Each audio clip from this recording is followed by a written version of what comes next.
Hello everyone, welcome to a new video. Welcome back, welcome if you're new. I'm Charlene, also known as Wonky Willems.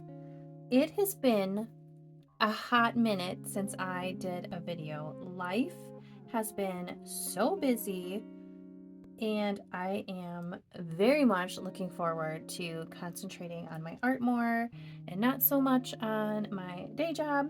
So I'm very excited to get back to filming regularly. And since I feel like I have less pressure going on in life, I'm giving myself kind of a little challenge for the month of May.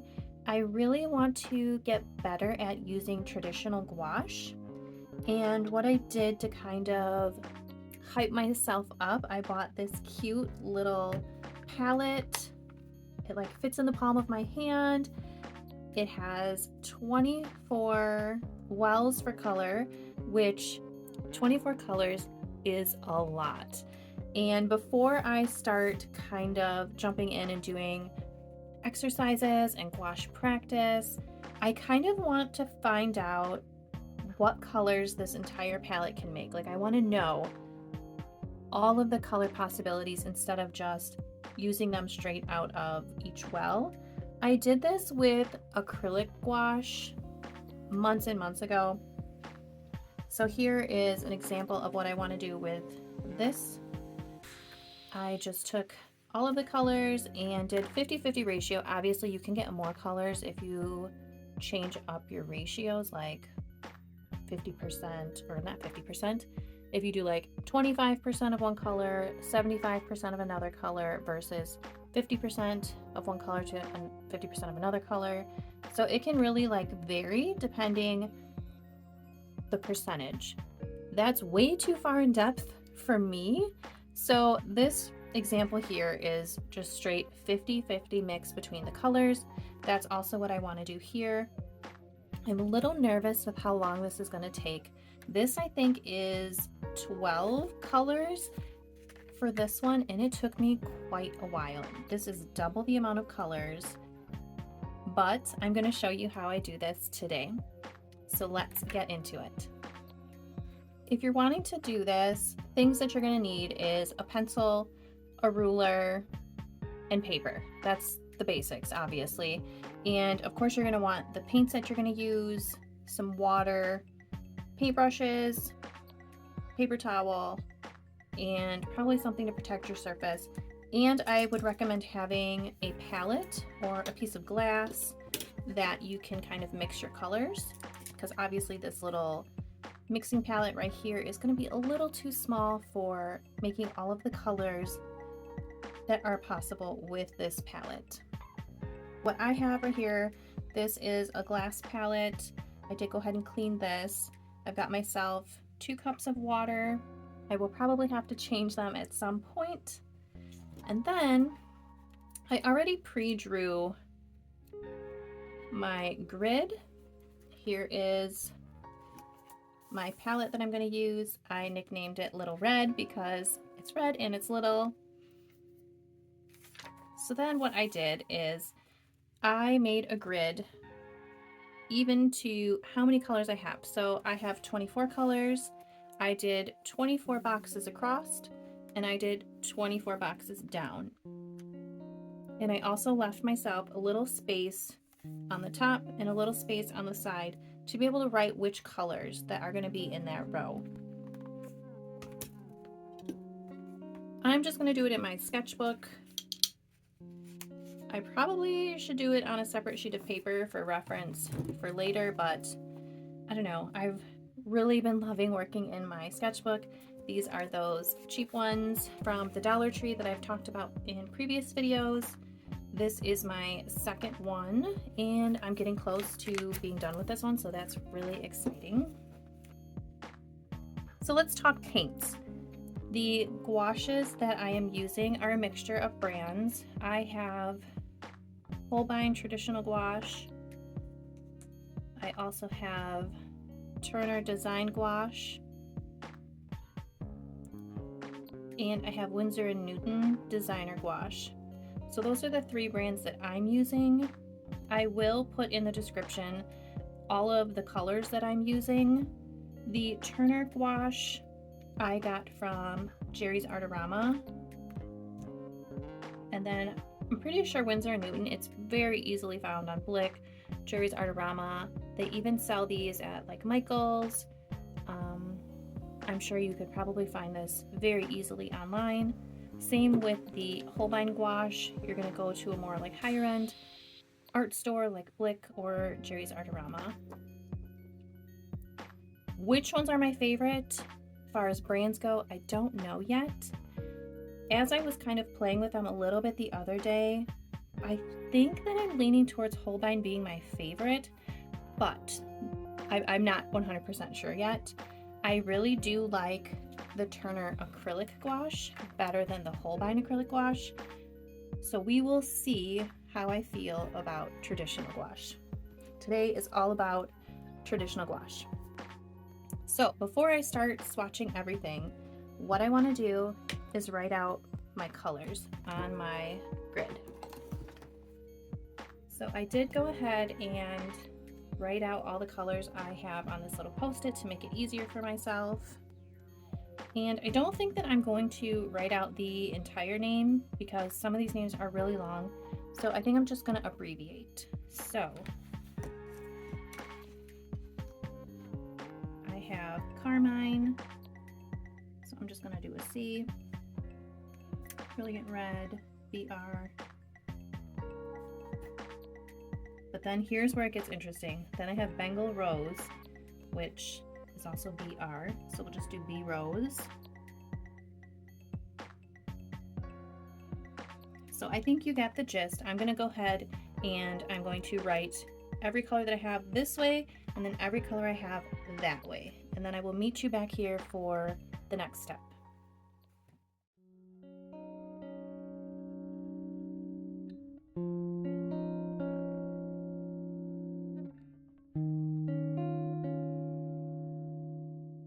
Now that I have all of my names written on both sides, I think what I'm going to do first is I'm going to work down the diagonal, and I think I'm going to get some strips of paper for myself to kind of be able to keep track of which grid I'm in because I do have so many.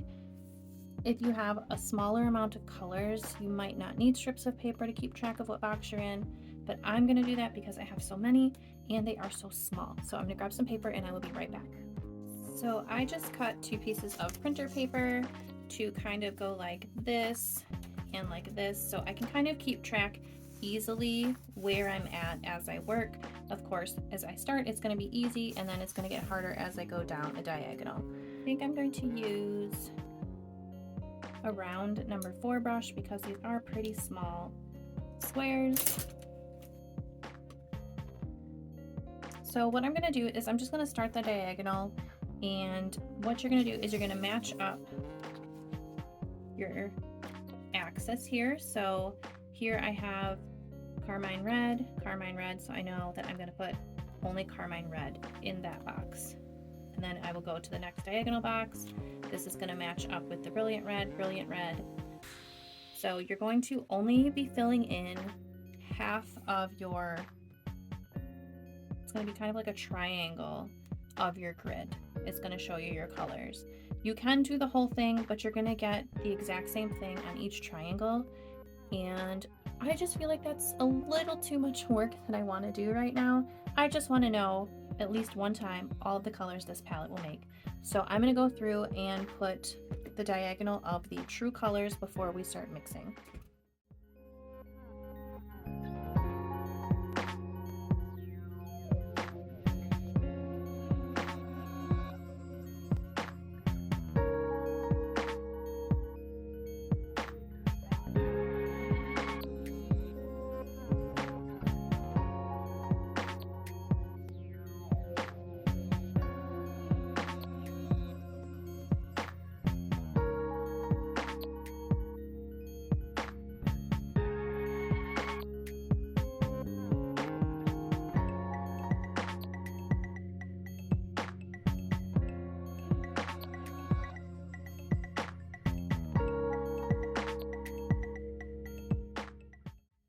now that I have my diagonal complete of all of the colors straight out of the pans, I am going to start going row by row and mixing all of my colors. This part gets very tedious, and this is where if you have less colors in your palette, it's going to be a lot quicker of a process. So to make this easier on myself, I'm going to move over my palette here so you can kind of see what I'm doing. I'm sorry about the trying to cover up the glare of the light. I think that worked out nicely. And then we can still kind of see. Okay, perfect. So I know that I have 23 colors going this way. So what I'm going to do is, to make it easier on myself, I am going to put out a good amount of the red dots, so the Carmine, so that I don't have to keep going back into this same well of paint. And what I will probably end up doing is just cleaning off the palette with each row that I do. So that's 1, 2, 3, 4, 5, 6, 7, 8, 9, and I think I'm just going to go ahead and do all 23 red of the Carmine.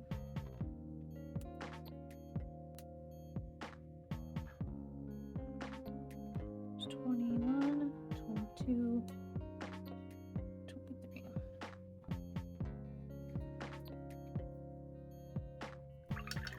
So now that I have all of my base color, which is the Carmine red, I am then going to go ahead and go down the row and start mixing 50-50 ratio.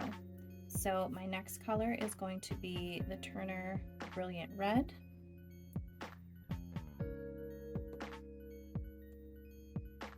I'm going to mix that.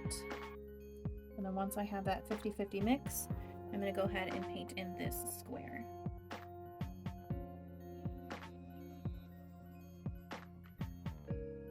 And then I'm just going to move right along and do the same thing all the way down.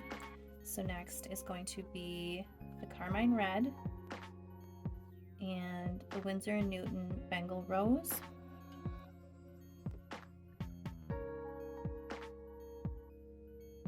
Oh, that one's beautiful.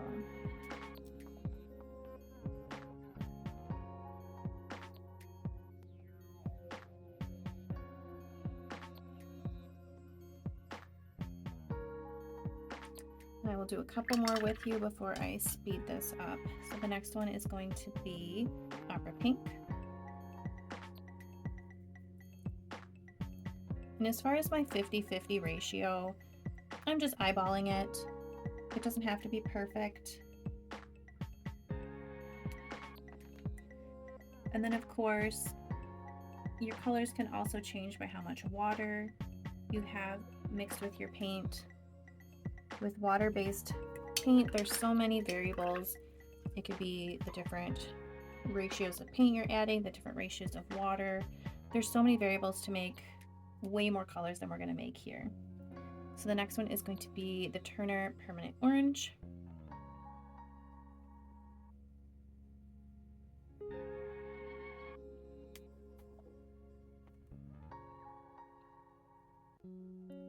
I want to get a new orange. I was looking at some Holbein oranges. If you guys have Holbein Gouache in orange that you really love, let me know, because I'm in the market for one, because I kind of feel like this Turner Permanent Orange is kind of a dirty orange and I want more of a bright, cool orange. All right, so then we're gonna do the Holbein Permanent Yellow Deep.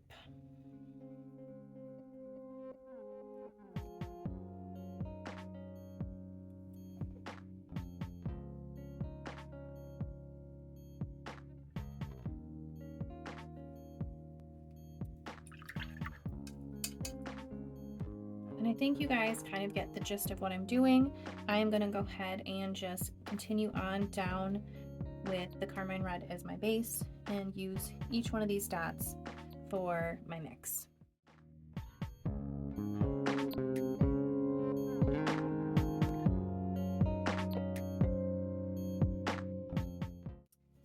It's been a couple days since I actually worked on our color mixes. My camera battery died and it took quite a while to charge that, so I've been having to postpone finishing this video for a few days. I did want to show you guys that I made a mistake right here with which colors I mixed, and it's not perfect, but I just took, as soon as I realized it, I just took a clean wet brush and I really just like scrubbed and blotted with my paper towel, and I tried to get as much off as I could. So now I can go back and fill those in with the correct colors now that my paper is completely dry. If you do make a little mistake, we're human, it all happens. So just go back, scrub it with some water, blot it with some paper towel, and let it dry completely before you go back and fill in the color. So far, the color mixes that I'm coming across are very interesting. Some of them are granulating and separating, like the Carmine red with the cobalt teal. Like the colors do not like each other. They completely separated. But I am going to continue on. I'm going to fix these colors, and then I'm just going to gradually continue to fill in the rest of my color chart, and I will see you guys at the end. I will put in speed some clips of me finishing up this color chart, and I will show you how it all looks at the end.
I have finally finished my color chart. I absolutely love how it looks. It took quite a while to finish. I think it took me about 3 days to actually concentrate on it. I was getting a little bored here and there to kind of go just straight down in one direction, so I started going across and down, and it became a hot mess.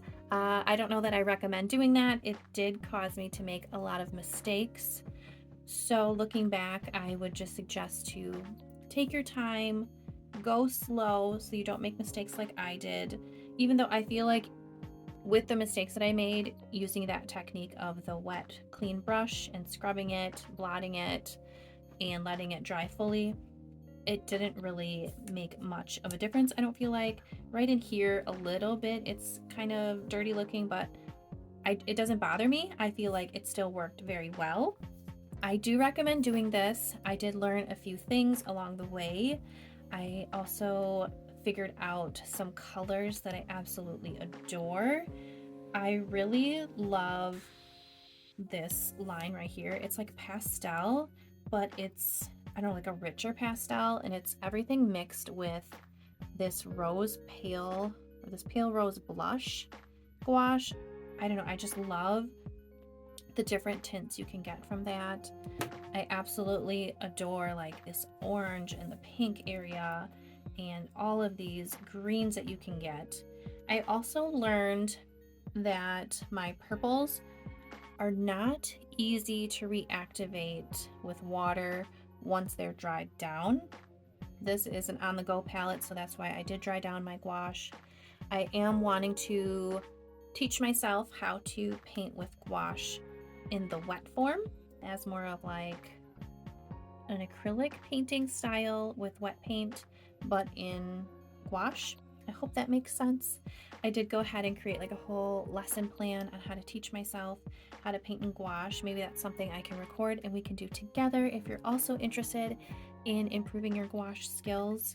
But if you have like a lazy Saturday or a day off of work or school, I do highly recommend getting out whatever kinds of paint you're using, whether it's gouache, acrylic, watercolor, and getting out your palette of colors that you like and creating this grid, and just have fun mixing them and see all of the colors you can create. If you're not familiar how to kind of read this chart, I guess I will go over that really quickly. For me, since mine is pretty big and they're itty bitty, I think using a piece of paper might be helpful, or you can just, use your fingers. For example, say you wanted to make this pretty green right here, you would know that the recipe for this would be this green right here, and then follow it over. And what did I say this was? The Holbein turquoise blue. So if you put those together, that's what that would give you. I hope you really enjoyed watching how to create a color recipe chart, and I would love to see if you actually give this a try, or if you have any recommendations on how to then transfer this into your work. I am going to play around in my sketchbook next and see if I can use some of these colors and bring them together into some palettes. That's another thing I really want to do, is make some color palettes that I really like together. I might take a picture of this with the iPad and kind of create those there. But until next time, I hope you have an amazing, beautiful, wonderful day. Goodbye.